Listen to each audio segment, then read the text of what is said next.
Alright, welcome back to StalkerTroutFishing.com. We're on our YouTube channel.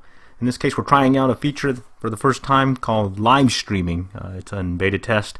And what we're going to do this round is just go over one of our blog posts that we posted about a week or so ago. Or actually, yeah, about a week or so ago. December 3rd, 2015, in fact. And what happened was, one of our readers asked a question on how we, what connections we use for fly line, leader, and tippet. And so here's what we wrote. And I want to just go into more detail.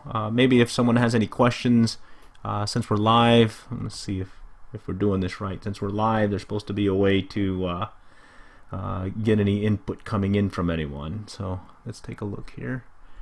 Nope, I don't see anything. So let's go into what we want to talk about today. So fly line, leader, tippet, ring connections on our website, StalkerTroutFishing.com. In this case, what we were describing is the different ways that we attach our leader to a fly line. And in this case, we started out with braided loops. We found out about braided loops when we were at Cabelas one day and picked up a package of these. They come in about I believe there's like 5 or 6 that are in the package, and they come with a sleeve, a little plastic sleeve, as well as this braided loop. You can open up the loop so that it's kind of hollow inside, and you can slide your fly line or in that intersection, and then you slip over the plastic sleeve. There's other kinds that we've seen where it's heat shrunk as well, and these actually work pretty good. The only reason why we're not using it right now is, like we were saying, is we in the blog post we pretty much kind of lazy to go get more since you got to pay for them. So and we found another method here. So the next one that we did was, it's called the DIY loop, and we just named it that, called the do-it-yourself loop. In this case, all we do is we just take the end of the fly line, kind of bend it over, and start tying it with either some dental floss or some Dacron fly tying thread, and then we'll apply either some head cement or tough as nails clear nail polish to it. Also, we kind of dab a little super glue on there, and it pretty much holds it in place. We've used braided loops, or this do-it-yourself loop, on 5-pound, 6-pound catfish without them breaking off. So they work pretty good. And there's some other ways that can be done. You can look online, see different how-to books and tips about how to make your own loop for your fly line. And we just kept it simple in this case. Double it over, wrap it with, or apply some super glue to hold the loop in place, and then apply the thread or floss and glue it in place. So that one works as well. The only thing is, and I think we posted it later in the blog post, that does take some time. So you've got to bend it, tie it, wait for the glue to dry. Once it's dry, then you can go fishing. So we switched over to we call it the old school way of tying your fly line or attaching your leader to your fly line, and that's the nail knot. And we tie it fairly quickly when we use this tool, the nail knot tying tool. Also picked that one up at Cabelas. We saw it in a video somewhere, and just piqued our interest, and we like this thing. So we've used it a lot. In fact, we've used it also for using this nail knot on just straight hooks instead of doing a snelled knot on a hook. When we're getting ready to do some bait fishing, we'll use this tool to tie the knot onto the hook as well. So this is very good too. It's fairly quick. Maybe add a little super glue once the knot's done to the finished product, and it works well too. The only problem that we have with it is when it's time to change your leader, you got to snip off a little bit of your fly line, and Usually we wait till there's some sale on some of these fly lines that we pick up, but you can definitely be spending a good amount just for your fly line. Sometimes we've got some fly line that costs more than the reel that it's on. So kind of heartbreaking to sit there and take your clippers and snip off the end of your fly line just so you can change the leader out. And so that's why we use those do-it-yourself loop as well as the braided loop, because you don't have to do that. But that said, we also like this last piece, which fairly cheap option as well as readily available since we already have the stuff on hand, and we call it the nail knot variant. So all you're doing is basically taking about a 30-pound test monofilament line, about 10-inch, 12-inch section of it, and what we're doing is tying a nail knot, or using that to attach to the end of our fly line using the nail knot.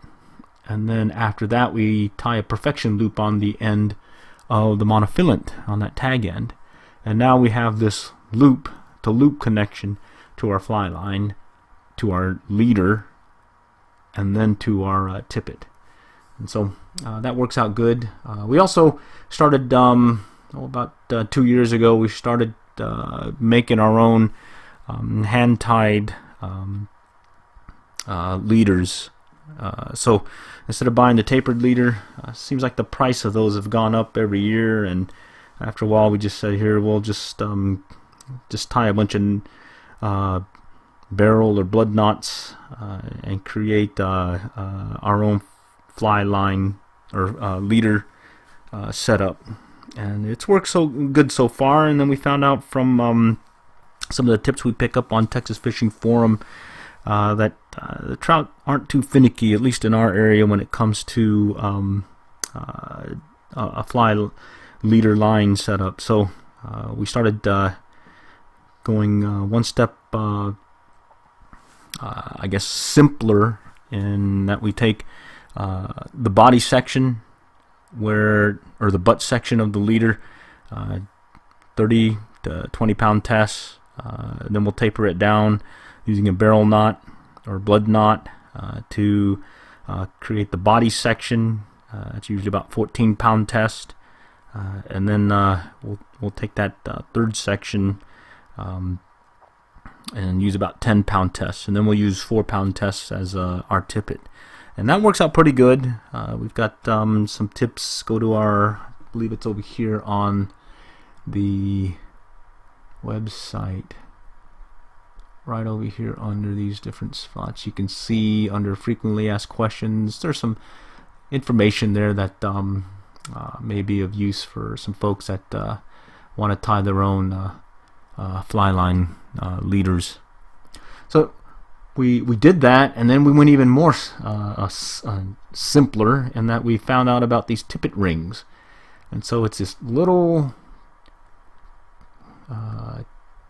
metal ring right here that we tie to the our leader, and then from there we'll tie our tippet, and just basically using an improved clinch knot or a tri-lead knot to attach it. In the case of the tippet, we used to buy the fancy, expensive version of tippet material, and now we just go and pick up a spool of 4-pound fluorocarbon and keep that readily available as tippet, as well as some 10-pound mono. We're kind of thinking about going the 10-pound fluorocarbon also instead of the mono. We want to go with the heavier weight. This past outing over there at Turner Falls Park, we did see less hits when we switched over to the 10-pound mono. And then sure enough, when we took the 10-pound mono off and put the 4-pound fluorocarbon back on as tippet, our strikes I guess picked up. And I don't believe it was because of the fishing fly, because we were using the same fishing fly, and it seemed like that 10-pound mono was kind of spooking them. So do keep that in mind. And then it is a much cheaper version to just go ahead and get your big spool of 4-pound mono, and you have that readily available. So that's the tippet ring piece. And so do check this out. This is on our website, stalkertroutfishing.com, and in this particular post, it's called Fly Line Leader Tippet Ring Connections. Okay, so that's pretty much all for our first beta test or live test of YouTube's feature of live streaming. So far we like it. I think we might be able to even post this or archive this, so we'll try and give that a shot. Looks like we have one viewer too, so good news. All right, well, we'll go ahead and close out this round, and maybe we'll come back again here in the next couple of days or day or so and talk more about fishing, and hopefully more about stalker trout fishing, meaning we've got the Texas trout stalking season in full swing here in about another week here. This next Friday, December 18th, here in our area, the city of Allen, we'll be getting our stalking over there at Bethany Lakes. So we're excited about that. And then in our area for Collin County, we also like the opportunities that are given to us by the state and courtesy of Texas Parks and Wildlife on going fishing at there's like 3 other places, Murphy, just down the road from us, Prosper, and then Frisco, and then McKinney. And the good thing is the other stockings will include some trout derbies, so they be fun for the kids to check them out and get a chance at getting some fishing in. All right, so that's all for now, and I hope this beta test worked out pretty good. And if it looks like we it's a little bit helpful, at least to at least 1 or 2 people out there, we'll maybe continue doing this along with some of those podcasts that we're starting to also include, just so we can get the word out and hopefully help some folks catch some fish. All right, so till next time, we'll catch y'all later. It's Fishing 84. Good luck and good fishing.